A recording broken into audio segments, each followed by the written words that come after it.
F'Għawdex il-Prim Ministru Joseph Muscat ippreżenta l-kandidati u l-proposti għal din il-gżira. Dan imħeġġeġ mill-fatt li Għawdex ukoll qed jesperjenza tnaqqis fil-qatt, tkabbir ekonomiku qawwi u żieda fit-turisti. Fil-waqt li elenka numru kbir ta' miżuri li ttieħdu għal Għawdex tefaħarstu wkoll fuq dak illi qatt irid jiġi. Fosthom it-tħaddim tal-Fast Ferry Service bejn Għawdex u l-Belt Valletta illi x-xogħol fuqu beda f'din il-leġislatura.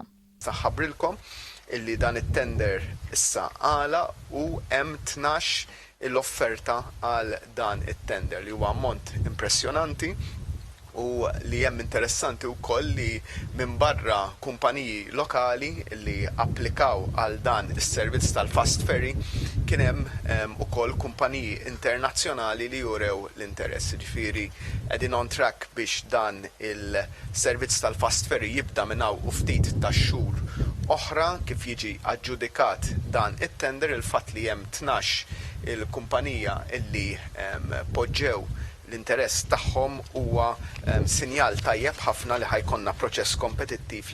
Il-Prim Ministru qal li anke tul il-leġislatura li ġejja il-ħolqien tax-xogħol jibqa' priorità. Se nniedu programm bla preċedent ta' inċentivi biex kumpaniji bbażaw ruhom ġewwa Għawdex. L-ewwel nett qegħdin ngħidu li ħaninċentivaw kumpaniji Maltin li jagħtu opportunità li lill-lawċin impjegati magħhom biex jagħmlu xogħol teleworking minn Għawdex billi nagħtuhom kredtu ta' 75% fuq l-investiment teknoloġiku u kapitali u rifużjoni fuq is-salarju ta' kull impjegat għawċi sa 10,000 euro. Barra minn hekk intellaw l-għajnuna tal-micro invest tal-kumpaniji għawċin għal 70,000 euro. Ġifieri dan huma żewġ miżuri differenti.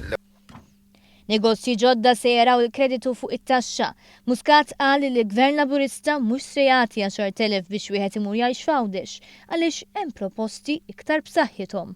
Imma se neżentaw lin-negozji li minn Malta jiddeċiedu li jiċċaqalqu lejn Għawdex mill-taxxa ta' dħul mill-income tax għal 3 snin.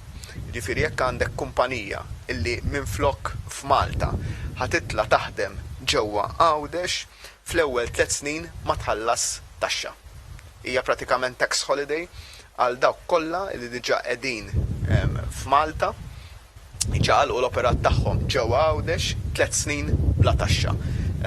Naħseb dan huwa l-ikbar inċentiv li qatt ingħata f'dak li għandu x'jaqsam biex ikonna xogħol ġdid ġewwa Għawdex. Se jibda wkoll ix-xogħol fuq it-tunnel bejn iż-żewġ gżejjer filwaqt li Għawdex ukoll se jgawdi mill-pjan ta' 700 miljun euro li se jara t-toroq kollha bejn Malta u Għawdex isiru realtà.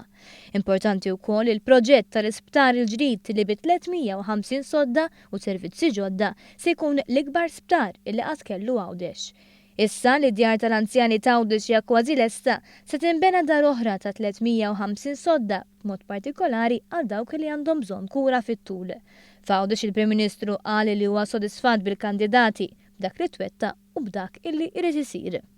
Mhux tħallas in-nies biex jiġu Għawdex biex iħarsu, imma ninċentivaw biex min joħloq ix-xogħol jiġi Għawdex ħajoħloq ix-xogħol ġewwa Għawdex. Il-ġid iġib il-ġid u jien konvint li l-aqwa żmien għal Għawdex għadu ġej.